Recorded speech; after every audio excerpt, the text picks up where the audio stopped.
Salut les amis, c'est Isa, j'espère que vous allez bien. Bienvenue sur cette vidéo de canalisation pour l'éclipse du 8 avril 2024. J'allais dire influencée, j'étais influencée. Peut-être que j'étais influencée, je ne sais pas. J'étais inspirée de faire une canalisation pure pour l'éclipse, pour le collectif. Et j'ai préparé sur le côté, vous les voyez pas, mais j'ai préparé 3 cartes. Je les ai pas regardées, ça va être des cartes de choix. Je vais juste les utiliser pour vous faire choisir, pour canaliser un message pour vous plus précisément. Je suis désolée si je parle un peu bizarre ou quoi, c'est parce que je suis en train de sucer je pense à Hank. Hank se reconnaîtra. Parce que je sais ce qu'il me dirait là s'il m'écoutait. Je suis en train de sucer une pastille. Parce que je tousse, voilà. Donc désolée si je fais des breaks ou si je me mets à tousser, je fais pas exprès. Clairement. Alors, on va commencer par... je vais commencer par faire la canalisation pour cette éclipse. Pardon, du 8 avril. Du 8 avril 2024. Alors...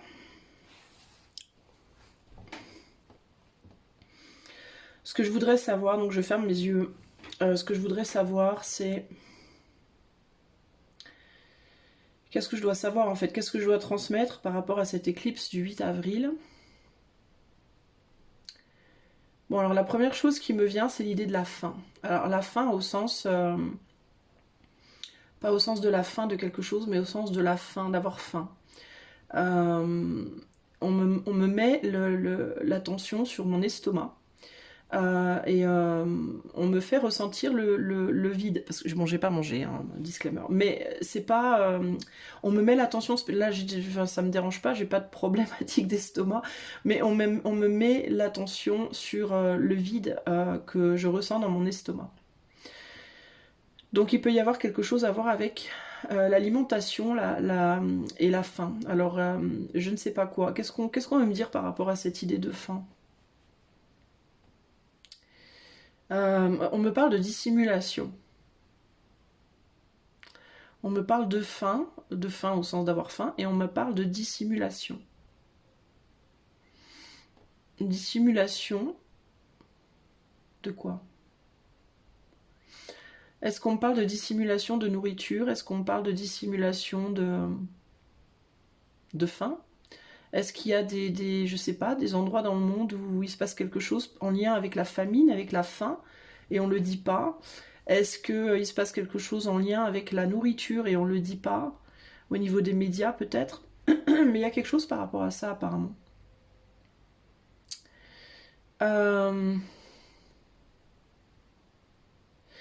Et il peut y avoir alors il peut y avoir aussi une forme de protestation ou de contestation qui peut du coup amener ça à être su, à être vu. Alors franchement je sais pas, hein, je sais pas du tout ce que je vous raconte, mais il est possible peut-être on entende autour de cette éclipse des manifestations, des protestations quelque part, je sais pas, d'un pays en particulier où il y a quelque chose qui est découvert par rapport à l'alimentation. Alors je ne sais pas comment, quoi, qui, pourquoi, comment, je sais pas. Et ça peut être lié à une dissimulation, alors peut-être une retenue de nourriture, peut-être quelque chose, je sais pas, un changement par rapport à la nourriture, je ne sais pas. On montre un oiseau en vol qui ascensionne, comme s'il y avait une chute et une remontée de quelque chose. En fait, c'est un oiseau qui vole, mais qui fait comme ça, en fait. Il descend et il remonte. Donc, il y a une descente et une remontée de quelque chose. Une envolée, peut-être. Une chute de quelque chose et puis une envolée derrière. Alors, est-ce que c'est par rapport à ça, l'alimentation? Est-ce que c'est par rapport à peut-être des tarifs? Est-ce qu'il y a quelque chose qui va baisser puis remonter de manière assez drastique? C'est possible aussi. On parle de la perdrix. J'ai le mot perdrix qui me vient en tête. Je ne sais pas ce que le symbolisme de la perdrix. Donc je vous invite à aller voir le symbolisme de la perdrix. Je ne sais pas ce que la perdrix symbolise. Mais on parle de la perdrix. Alors on me dit dans perdrix, il y a perdre. et il y a riz. Donc il peut y avoir, vraiment, ça peut parler vraiment de quelque chose en lien avec la nourriture. Euh, Qu'est-ce qu'on veut me dire par rapport à cette... Moi, j'avais pas trop envie d'avoir des trucs nécessairement actus. Je voulais plus savoir l'impact que ça allait avoir sur nous, en fait. Bon, après, je pense qu'on me donne, mais c'est intéressant parce qu'encore une fois, je vous dis ça, je prends ce qu'on me donne et on me remet encore sur la nourriture. C'est quand même un truc de dingue. Alors, est-ce qu'il va falloir se contenter de quelque chose? Enfin, je sais pas. Est-ce qu'il va y avoir un truc par rapport à la nourriture? C'est quand même ouf, ça, qu'on me mette l'accent là-dessus à ce point-là. Pourquoi est-ce qu'on me met l'accent sur la nourriture à ce point-là?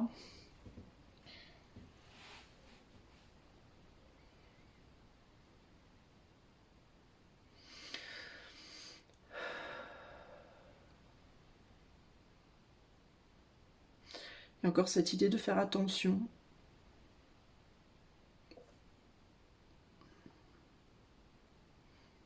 Alors, il peut y avoir aussi quelque chose par rapport à qu'est-ce qui est dans la nourriture. Quelque chose qui est dans la nourriture, peut-être aussi.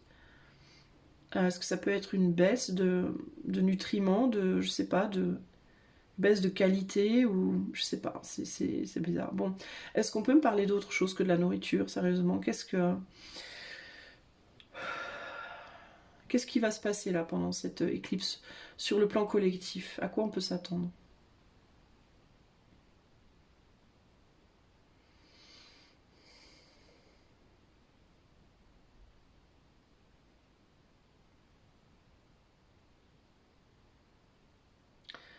Euh,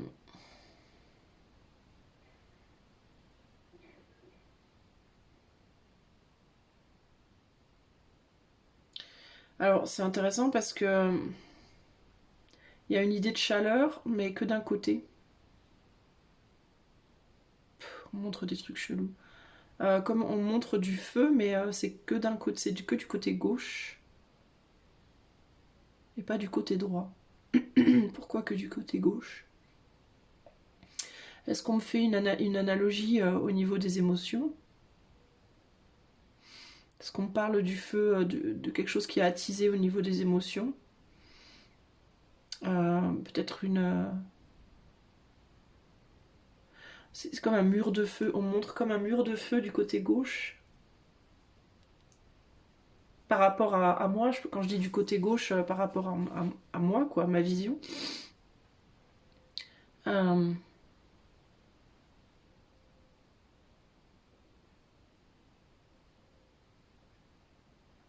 alors on peut me parler aussi de feu euh, au niveau des champs.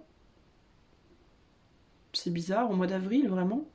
Il peut y avoir des champs qui brûlent, enfin il peut y avoir un feu dans les champs, quelque chose au niveau des céréales, au niveau des... J'ai vraiment des drôles de messages. Les messages sont vraiment chelous. En fait, ils collent pas avec la saison, l'époque, enfin je sais pas, c'est étrange. Alors du côté gauche, ça peut être de quoi? Du côté gauche de l'hémisphère, peut-être aux États-Unis. Est-ce que ce serait aux États-Unis? Est-ce qu'il peut y avoir des feux au niveau des champs de céréales aux États-Unis? Ah, bah ça expliquerait les problèmes de nourriture en même temps, du coup. Alors aux États-Unis, ou je sais pas, enfin moi quand je regarde la carte côté gauche, ouais, c'est plus les États-Unis, le Brésil, tout ça, là, l'Amérique du Sud, le Canada, tout ça. Alors est-ce qu'il peut y avoir quelque chose par rapport à ça? Euh, on parle de feu très fort et on montre comme un mur de feu. Donc un feu très fort, très très très très ardent, très très dévastateur. C'est vraiment chelou. Du côté droit, non, il n'y a rien. Alors est-ce que c'est au niveau du monde? Est-ce qu'il y a au niveau mondial? Est-ce que ça s'embrase au niveau des États-Unis, tout ça, mais pas au niveau de l'Europe? Pas, en tout cas pas encore, a priori. Parce que c'est vraiment ce côté jaune-bleu. Bon, alors là, je pense Ukraine, du coup. Mais jaune du feu et bleu, c'est comme j'ai jaune à gauche, bleu à droite. Alors, est-ce que... Mais jaune et bleu, c'est les couleurs de l'Ukraine, il me semble. Alors est-ce qu'on me parle aussi de l'Ukraine? C'est chelou. Ou est-ce que c'est en lien avec l'Ukraine tout ça?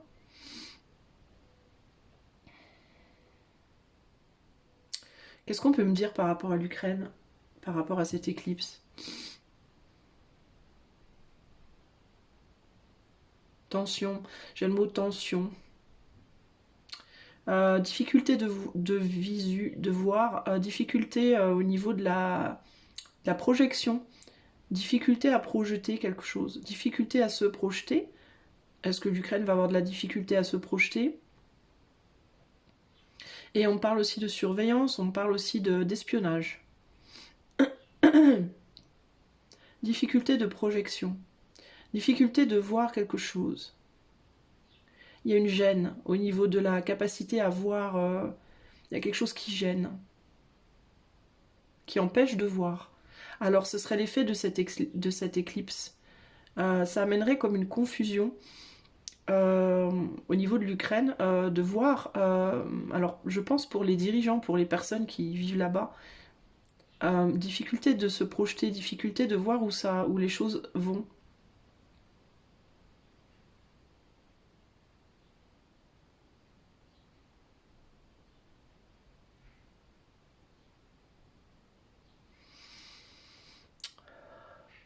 Quel serait le... Quel serait le... Quels seraient les effets de l'éclipse du 8 avril sur Zelensky?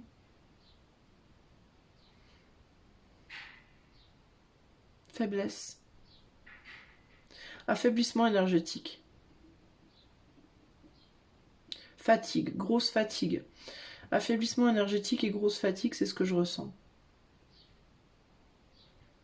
Ras-le-bol, il y a l'idée du ras-le-bol, il y a l'idée de la... comment dire, ouais, une grosse fatigue. Fatigue, ras-le-bol, envie de tout plaquer, de tout lâcher, Voilà, c'est ce qui me vient. Ok, au niveau de la Russie, qu'est-ce que ça provoquerait, cette éclipse au niveau de la Russie?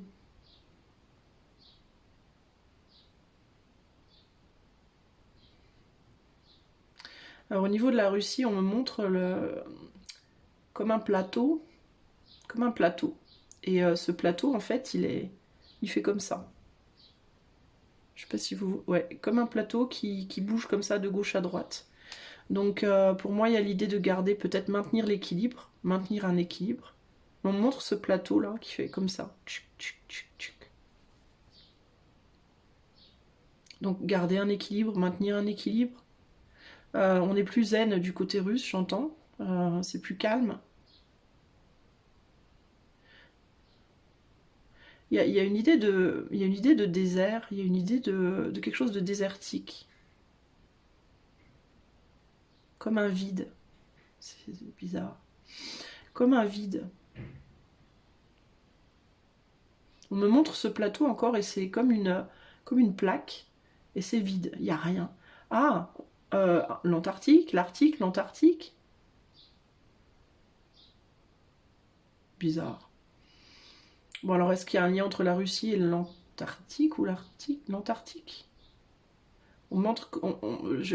Il me vient Antarctique parce que j'entends plaque. Plaque, c'est une plaque glaciaire, il n'y a rien, c'est désertique. Est-ce qu'il y a du mouvement? Est-ce qu'il va y avoir un mouvement particulier dans l'Antarctique? Alors comment est-ce que c'est lié à la Russie? I don't know. Mais ce que je sais, ce que je vois, c'est que la Russie, pour moi, ils sont plutôt apaisés. Au niveau gouvernemental, il n'y a pas de gros stress, a priori. Effet de l'éclipse du 8 avril sur Poutine. Il y a une impatience. Mais il n'y a pas de stress, mais il y a une forme d'impatience par contre. Et puis il y a un côté aussi, j'ai l'impression qu'il est poussé à des actes, certains actes, qu'il n'a pas envie de faire. Il y a comme un côté, je vais le faire, mais j'ai vraiment pas envie. Il y a un truc comme ça. Ça peut être, alors quel acte?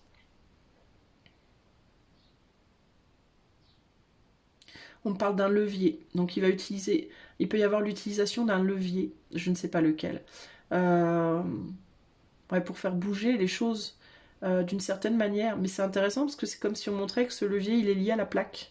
Tu vois, c'est comme si il fait comme ça, là, et la plaque, elle fait... Il y a quelque chose qui bouge. Donc il y a l'idée d'utiliser un levier pour faire bouger une plaque.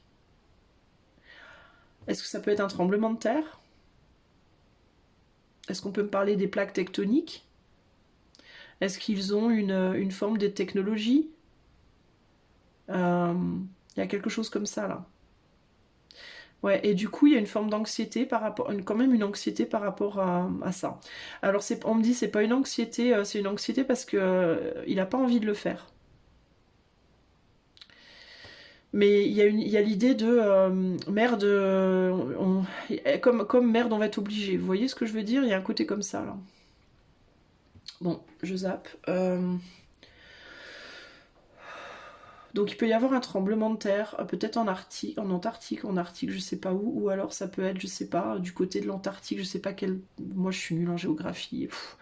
Je sais pas si les pays asiatiques, je sais pas. Bref, on verra bien.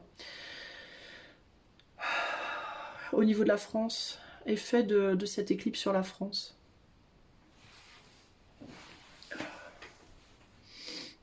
Redressement.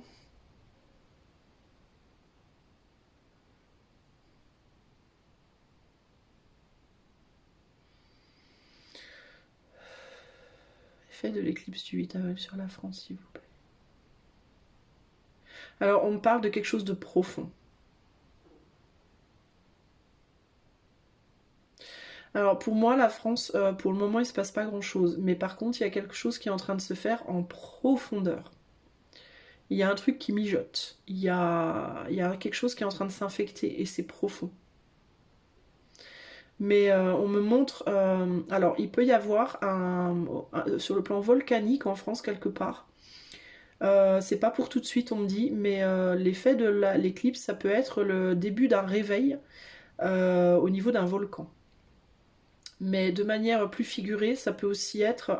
enfin, on me dit figuré, non, on me dit parallèle en fait, parce que c'est comme si les deux fonctionnaient un peu ensemble.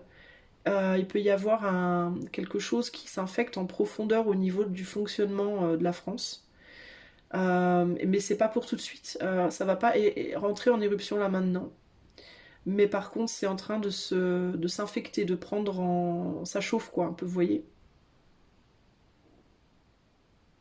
On me montre, je vais vous dire très sincèrement, l'image que j'ai, c'est l'image d'une follicule. Vous savez, un pore de la peau.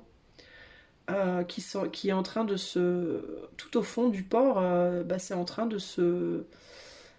Alors on me dit le port, ça peut être... Alors on peut parler des ports, des zones portuaires. Mais il y a l'idée que tout au fond du port de la peau, là, c'est comme s'il y avait quelque chose qui est en train... un poil, entre guillemets, qui était en train de s'infecter. Et que ça allait pas se voir tout de suite à la surface de la peau, mais que ça allait prendre un peu de temps, mais que ça remontait en fait tout doucement, et que ça allait finir par se voir et qu'il allait falloir faire quelque chose. Alors ça peut du coup provoquer dans le plus long terme, donc après l'éclipse, plus tard, un embrasement peut-être au niveau de la France et au niveau peut-être des zones portuaires. Ouais, on me dit la follicule, en fait quand ça s'infecte, ça fait un bouchon de sébum, on appelle ça un bouchon de sébum il me semble, et ça bloque, ça fait un point noir en fait. Alors il peut y avoir une problématique au niveau des zones portuaires, mais ça sera pas là maintenant. Mais cette éclipse, elle peut commencer à déclencher des choses, ou embraser des choses, et il peut y avoir une parallèle avec un volcan, qui pourrait du coup rentrer en activité, se réveiller, ou rentrer en activité autour de l'éclipse, mais rentrer peut-être en éruption plus tard. Mais c'est intéressant parce qu'on... C'est comme si on n'était pas vraiment sûr de s'il allait avoir éruption ou pas et si de l'implication, de à quel point en fait jusqu'où ça allait aller. C'est comme si c'était pas encore décidé à cette heure présente. Mais par contre, il y a vraiment cette idée d'un démarrage de quelque chose, un réveil, quelque chose qui est en train de gronder en profondeur. L'effet de l'éclipse sur Macron, s'il vous plaît. On me montre son nez et on me montre l'odorat. Alors je le vois malade, malade ou je le vois en sueur, en fait je le vois transpirer. Et on me parle de son nez, alors il peut être malade, ça peut lui déclencher un truc. Est-ce qu'il va se choper une crève? Est-ce que, je sais pas, il peut être malade. Il y a quelque chose au niveau du nez et il y a l'idée d'une sueur, comme une suée, une transpiration.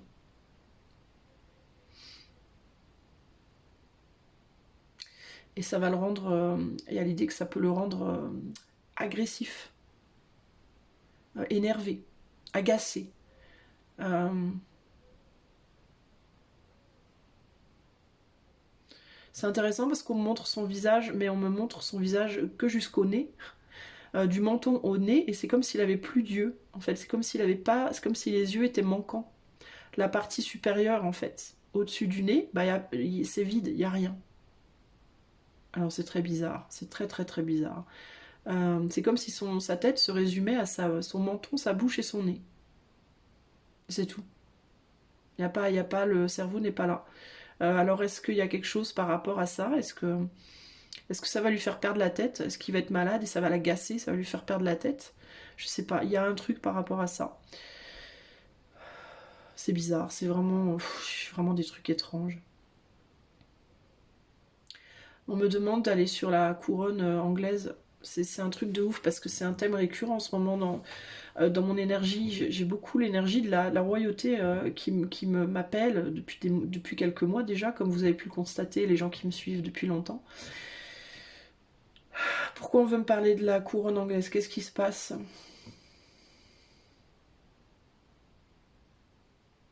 On me parle de tristesse. Il y a beaucoup de tristesse. Il y a déjà beaucoup de tristesse. Donc il y a quelque chose il y a vraiment une grosse tristesse. Les gens sont tristes dans cette famille, on me dit. On me parle d'une tristesse qui est vraiment profonde.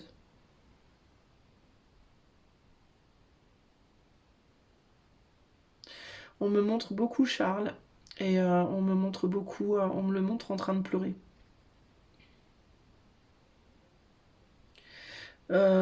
J'ai l'impression que Charles, le roi Charles, a énormément de... Il en a vraiment gros quoi sur le cœur. Je ressens un homme profondément triste. Très malheureux. Euh, un homme qui subit. J'ai l'impression qu'il subit et qu'il est extrêmement malheureux. Presque inconsolable. En fait, il est pas inconsolable en mode il pleure et on peut pas le consoler, mais en mode il est entouré mais il est pas consolable. Voilà, rien n'enlève cette tristesse.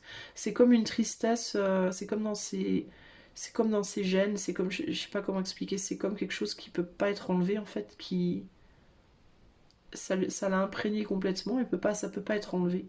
C'est très chelou. Pourquoi on parle du roi Charles et de sa tristesse? On me parle de liens, de cordes, de cordées, de liens, de chaînes, de...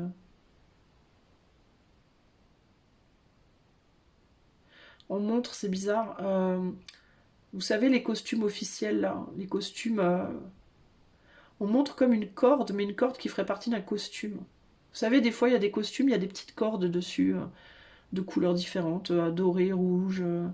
Et on montre une corde sur un costume, mais je sais pas quel costume.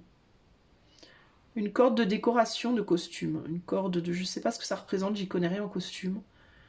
Un costume royal, un costume militaire, j'en sais rien. Et il y a l'idée d'une corde. On montre une corde, mais je sais pas pourquoi. Plutôt rouge. Corde rouge. Je ne sais pas ce que ça veut dire. Pourquoi on montre une corde rouge?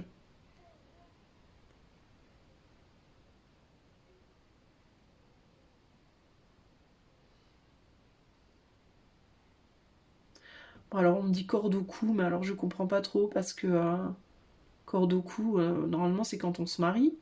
Mais ça fait rude de dire corde au cou, pour moi.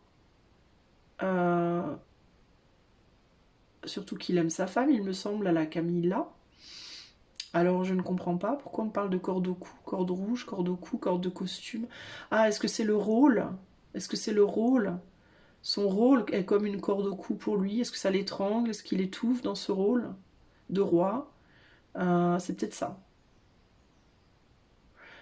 C'est peut-être ça. C'est comme s'il était plus marié à son rôle qu'à sa femme au final. Qu'est-ce qu'on veut me dire sur Camilla? On me dit passivité. Il y a une forme de passivité.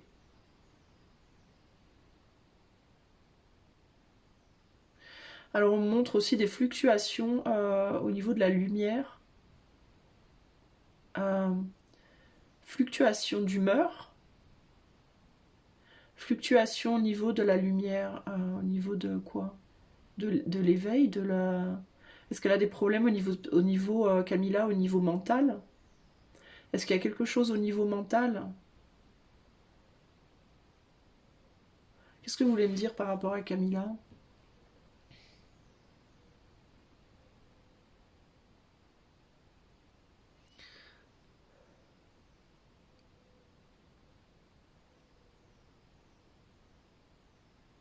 Ouais, j'ai un blanc là. Est-ce qu'elle a des problèmes? Elle a des problèmes peut-être de mémoire et d'humeur. Alors il peut y avoir une maladie, les prémices peut-être d'une maladie, genre, je sais pas, qui atteint la mémoire et l'humeur. Je ne sais pas. Je sais pas si c'est Alzheimer ou je sais pas quoi d'autre là. Bref. Il peut y avoir quelque chose comme ça qui se fait sentir là. On me dit timide, on me dit c'est timide. Mais ça peut commencer là. C'est gênant. Mais qu'est-ce qu'il y a d'autre au niveau de la couronne? Pourquoi on me parle tant de la couronne? Qu'est-ce qui se passe au niveau de la couronne? Quel va être l'effet de cette éclipse au niveau de la couronne d'Angleterre? On me parle de glissement. Comme un sol qui se dérobe, comme quelque chose qui se dérobe sous les pieds des gens. Un glissement vers une dégradation. Là, il y a vraiment des choses qui se dégradent au niveau de la couronne. Mais pourquoi on insiste tant là-dessus? Pourquoi on me ramène beaucoup ces énergies-là depuis quelques mois déjà? Qu'est-ce que ça va provoquer ce glissement? Ouais, on me montre un terrain qui s'écroule, comme, comme une colline qui s'écroule, qui glisse, comme des glissements de terrain, quoi. Et il y a l'idée, alors on me dit parce que ça emporte tout sur son passage, parce qu'il y a plein de choses. D'accord, alors en fait, la couronne anglaise peut être en train véritablement de se casser la figure, au sens large. Et ça, pourquoi on m'en parle tant? Parce que ça va emporter beaucoup, beaucoup, beaucoup de choses avec. Il y a beaucoup de choses qui vont se casser la figure avec cette couronne.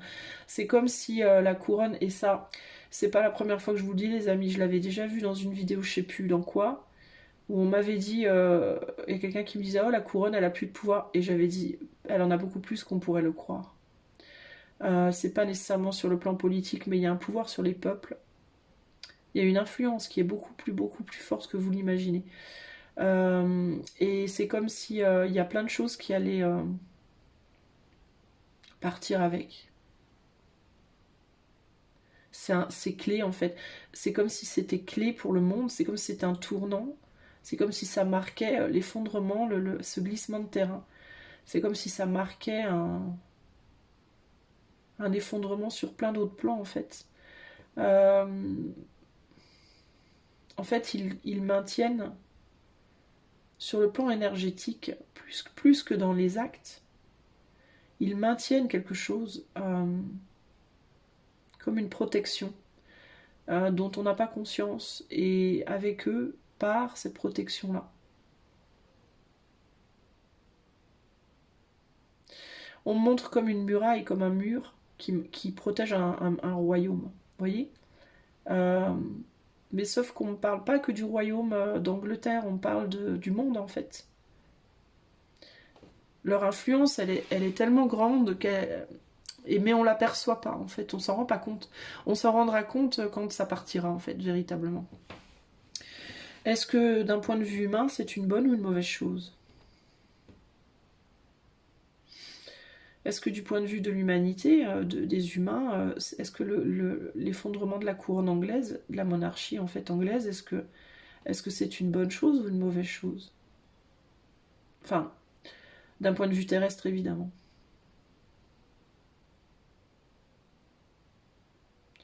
Après, je vois un étalement, je vois quelque chose qui se rétame véritablement comme un flanc qui s'écrase. Euh,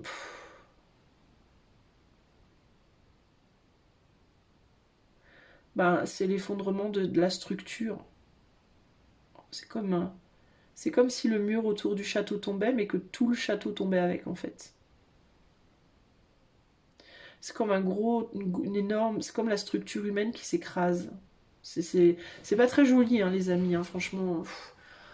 Alors je sais pas, c'est littéralement l'image de la tour du tarot, mais sur le plan mondial, quoi. Vous voyez ce que je veux dire? C'est un truc énorme qui s'écrase comme une crotte là. C'est moche, quoi.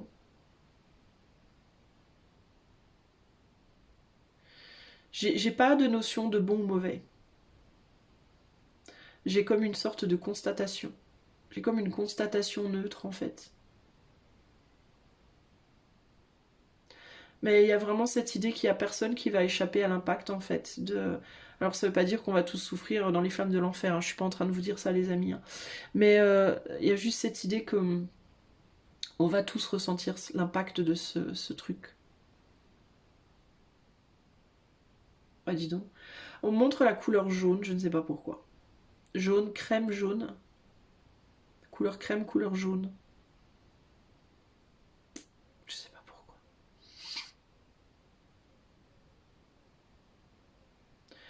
Bon alors on me dit avorter.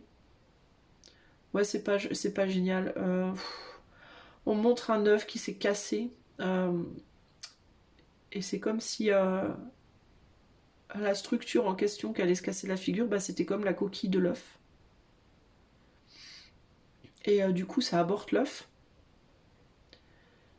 L'œuf est éclaté, quoi. Donc, ben, il peut pas naître, quoi.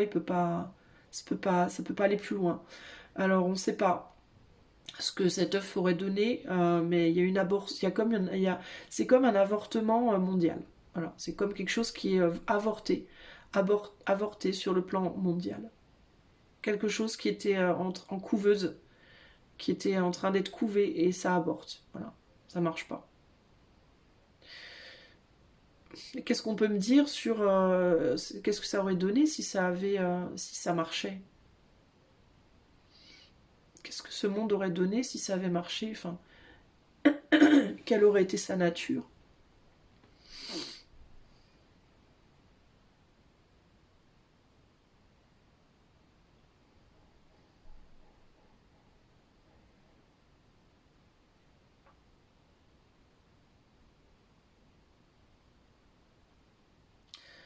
On me montre un cœur qui bat, on me montre des pulsions. On montre des pulsions lumineuses, des pulsions de cœur, un battement. Un battement de cœur, j'ai envie de dire. Oui. Un battement de cœur.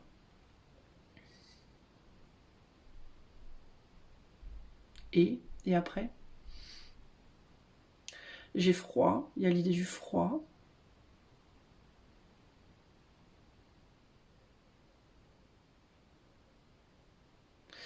Il y a quelque chose d'assez agressif, d'assez violent, d'assez agressif et d'assez froid. Bon. Et le fait que ce monde soit en train d'être aborté, alors du coup, qu'est-ce qu'il y a derrière? On me montre des mains qui tiennent un bâton. Donc ça aurait été une énergie plus de feu, plus violente. Il y a quelque chose de feu, de violent, de froid. C'est pas très... Bon. C'est comme un... Il y a quand même l'idée d'une forme de destruction.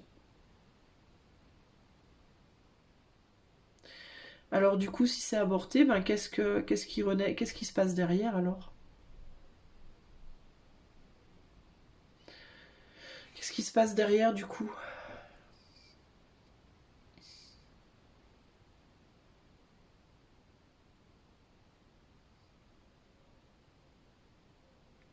Une fois que l'œuf a éclaté, qu'est-ce qui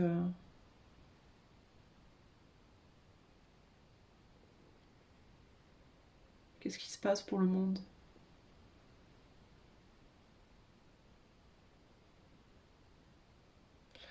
Euh,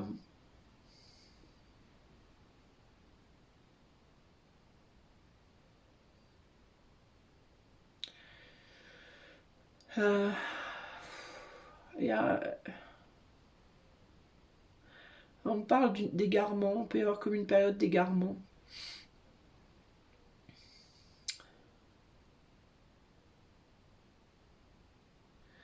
Comme une période où on sait plus, on sait plus, on sait plus rien.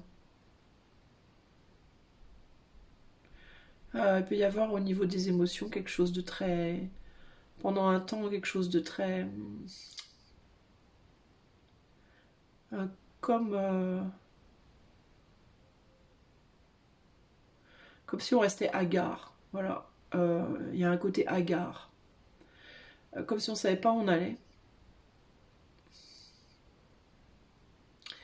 On me dit comme quand on a eu un choc derrière les oreilles, on s'est pris un coup derrière les oreilles et pendant un moment, bah, faut revenir à soi en fait. On sait plus où on est. On sait plus où on habite, on sait plus qui on est, on sait plus rien.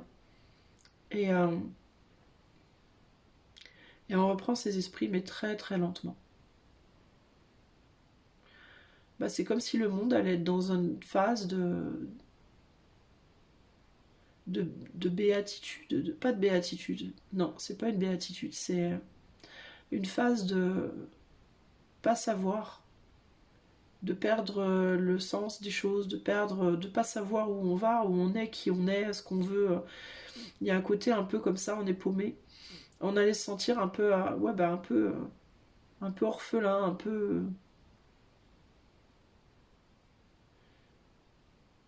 Mais il n'y a pas vraiment d'émotion, c'est très. Oh, c'est très.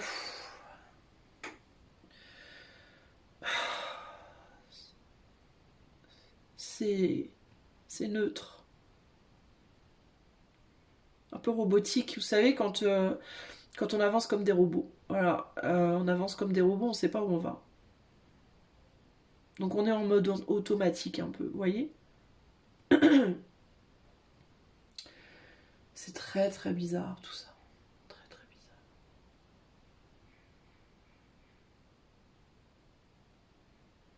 C'est comme une période de vide. Moi j'arrive pas à voir vraiment plus loin. Enfin je.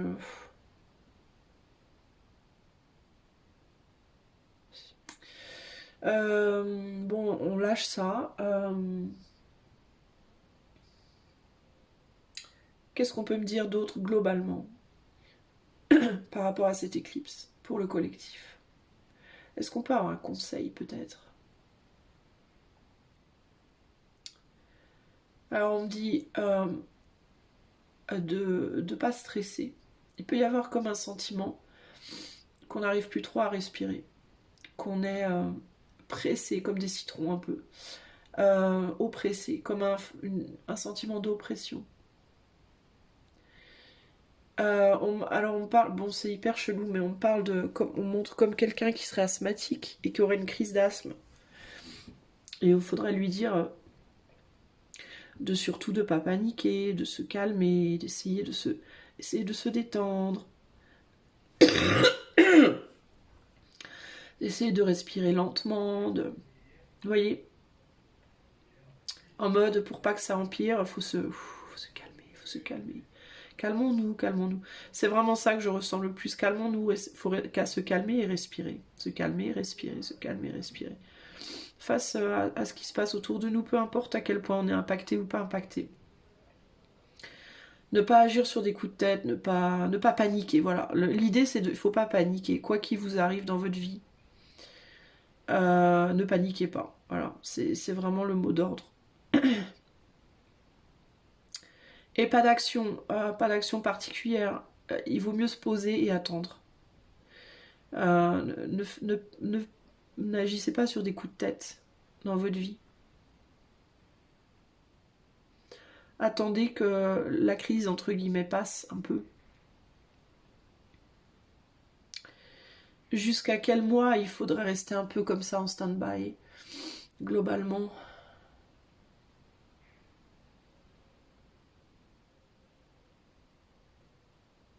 Est-ce que mai? On me dit mai, juin. Mai, juin. Fin mai, début juin. Jusqu'à fin mai, début juin, évitez de prendre des grosses décisions dans votre vie, des décisions drastiques. Ouais, laissez-vous jusqu'au début de l'été, là. C'est mieux. Ouais. On me dit le passage de mai à juin est un bon passage pour prendre des vraies décisions. Mais c'est mieux pour prendre des décisions. Mais pour les acter, il vaut mieux attendre l'été. Pour les acter, on me dit plutôt été-automne. Mais les grosses décisions peuvent être prises. Disons que... non, c'est pas... En fait, c'est que ce sera plus facile de les prendre, d'y voir clair, de trancher. Fin mai, début juin. Ouais, non, on me dit on peut acter fin mai, début juin. On peut commencer à acter fin mai, début juin. On me parle d'une ouverture, globalement. On me parle d'une ouverture et d'une facilité à voir. Mais là, avril et voire mai, voire tout le mois de mai, jusqu'à la fin du mois de mai, c'est pas le moment de prendre des décisions ou de faire des choses drastiques ou de partir en vrille. C'est pas le moment. Bon. D'ailleurs, on me dit il peut se passer au niveau de la couronne, il pourrait se passer un truc assez marquant.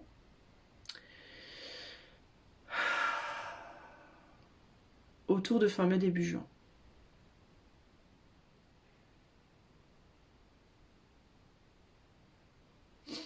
Voilà, je vais arrêter. Oh la vache. Oh. Bah disons, je vais pas faire les choix les amis. Je me sens pas capable. Je me sens pas capable. Genre j'ai pris une sacrée dose dans les dents là. Je ferai les choix peut-être une autre fois. Dans un autre... J'ai pas le sentiment que ce soit nécessaire aussi là après tout ce que je vous ai dit. C'est comme s'il n'y avait pas vraiment grand chose de plus à dire. On me dit retourne juste, je vais juste vous montrer les cartes. Je vais juste vous interpréter les cartes que j'avais mises de côté, que j'ai pas regardées. Éventuellement, mais je vais pas faire en canalisation. Alors, 1, 2 ou 3, je vais vous mettre les petites pierres dessus. Ok? Comme ça, vous pouvez choisir avec vos pierres. Donc, vous pouvez demander qu'est-ce qui va vous arriver. Enfin, qu'est-ce qui va vous arriver? Quelle va être l'influence de cette éclipse pour vous? Choix 1, choix 2 ou choix 3. Je vais faire court, ok? Donc, choix 1.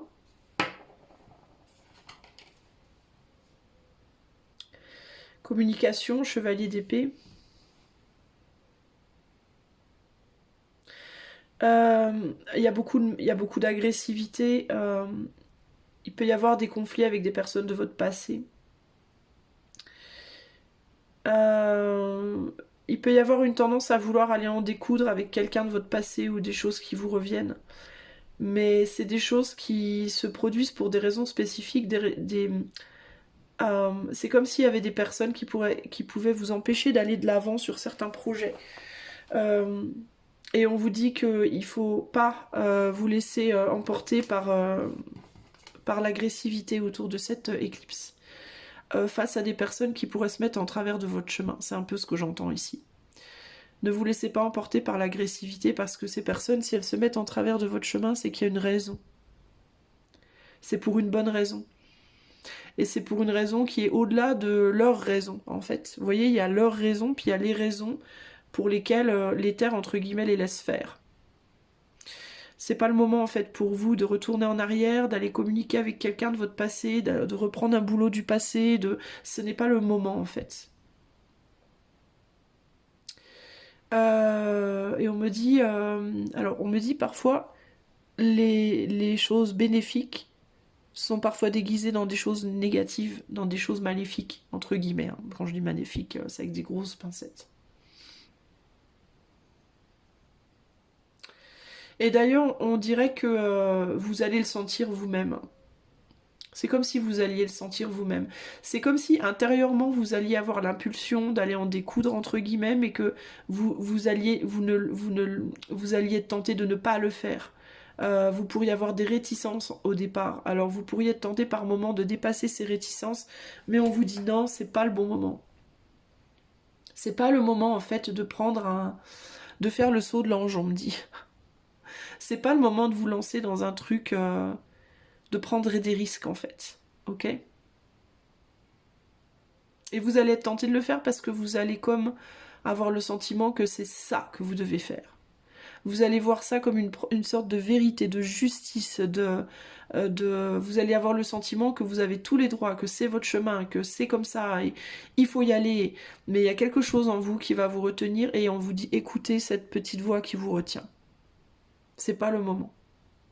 Ok? Choix 2.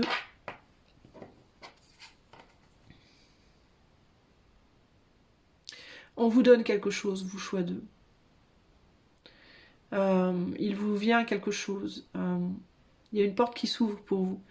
Mais alors, c'est intéressant, mais c'est comme si on vous disait attends avant de franchir cette porte. Il y a une opportunité qui va vous être donnée, il y a une chance qui vous est donnée, il y a un bien, ça peut être un bien. Alors on parle pour certains, vous pourriez avoir les clés d'une maison ou d'un appartement, vous pourriez avoir un feu vert pour acheter quelque chose, un feu vert pour déménager, emménager, démarrer un travail, démarrer quelque chose, voilà, pour moi. Ça peut être une relation, ça peut être partir quelque part. Et on me dit, c'est pas parce que vous avez les clés qu'il faut y aller là maintenant. Pour moi, c'est oui, vous avez reçu quelque chose, ou vous allez recevoir quelque chose. Oui, vous savez que vous pouvez y aller, mais c'est pas le bon moment pour y aller. Pour moi, il y a l'idée de prenez tout votre temps. Prenez tout votre temps pour le faire. Ça veut pas dire qu'il faut pas le faire, ça veut pas dire que on vous donne un truc mais il faut pas le prendre. Mais c'est que il faut pas vous précipiter. S'il y a il y a une idée de on va doucement. On y va tout doucement. On prend son temps, pas de précipitation. Si vous avez les clés d'un appart, si on vous donne les clés d'un appart dans une semaine, ça veut pas dire qu'il faut emménager dans une semaine. Si vous rencontrez quelqu'un, on y va doucement. Tout doucement. Il y a vraiment cette idée de on vous donne quelque chose de beau, quelque chose qui va vous ouvrir des perspectives, quelque chose qui va vous emmener plus loin, mais cool. Surtout, on précipite rien. Ok, autour de cette éclipse. Choix 3, qu'est-ce qu'elle vous amène cette éclipse? Il y a de la sagesse, c'est le mot sagesse qui me vient ici. Sagesse par rapport aux actions. Vous allez être très très sage par rapport à votre manière de voir les choses et d'agir. J'ai pas le sentiment que il vous faille véritablement des conseils. J'ai l'impression que vous allez voir plus clair, vous allez voir clair sur les choses qui vont s'ouvrir à vous. Vous allez avoir peut-être des ressentis, des pressentis, d'opportunités qui vont s'ouvrir à vous, de choses qui vont commencer à se lever à l'horizon pour vous, mais vous allez avoir la sagesse d'attendre, vous n'allez pas avoir envie de bouger là tout de suite. Bien que vous puissiez vous sentir capable. Pour moi, c'est comme si on vous disait, à vous, choix 3, vous n'avez pas besoin de conseils en fait. Vous allez avoir peut-être un regain d'énergie, vous. Vous allez peut-être vous sentir de plus en plus solide face au futur, prêt à affronter un petit peu tout ce qui vient vers vous. Mais il y a vraiment cette sagesse de oui, je retrouve de l'énergie, oui, je me sens plus capable, mais je sais que je dois pas bouger là tout de suite. Dans tous les cas, ici, il y a vraiment cette idée, peu importe le choix, de pour le moment, j'attends et j'observe. C'est vraiment ça l'idée. Ok. Ça peut être aussi par rapport à une envie de retourner en arrière. C'est intéressant parce que pour les 3 choix, il y a un peu cette envie de vouloir retourner en arrière. Mais ça veut pas dire que ça serait mauvais pour tout le monde, mais même si c'est bon pour vous, c'est pas forcément bon de le faire là tout de suite. Ok? Donc il y a l'idée pour vous, vous allez être naturellement capable de rester en place Choix 3. Des 3 choix, vous allez être le moins taxé énergétiquement, à mon avis.